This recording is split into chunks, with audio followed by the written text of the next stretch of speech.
Hello ladies and gentlemen, I'm Jansen Fancher with MarineMax Lake of the Ozarks, and I've got the privilege of showing you this 2016 Sea Ray 330 Sundancer.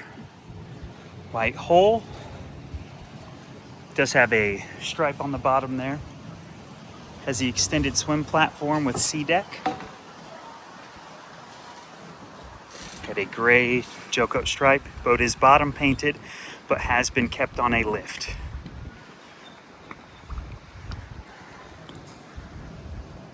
Moving on board,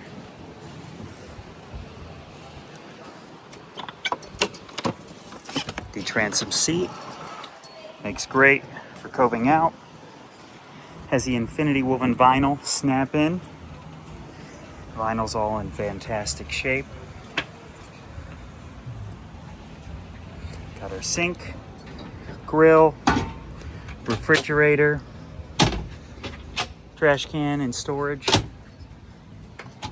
More storage. Helm seats are in great shape. Does have Axios joystick.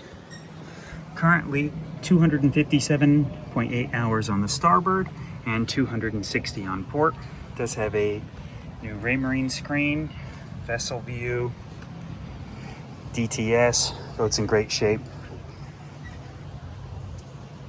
Bow cushion's in great shape. Does have bow speakers moving down into the cabin. This is a meticulously maintained boat.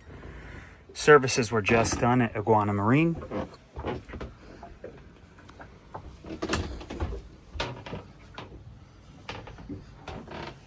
If you'd like to see this boat in person, come on by MarineMax and we can set up an appointment. 305.8 hours on the generator. We can set up an appointment to see this boat. Give us a call, 573-365-5382. Ask for Jansen. Thank you and have a great day.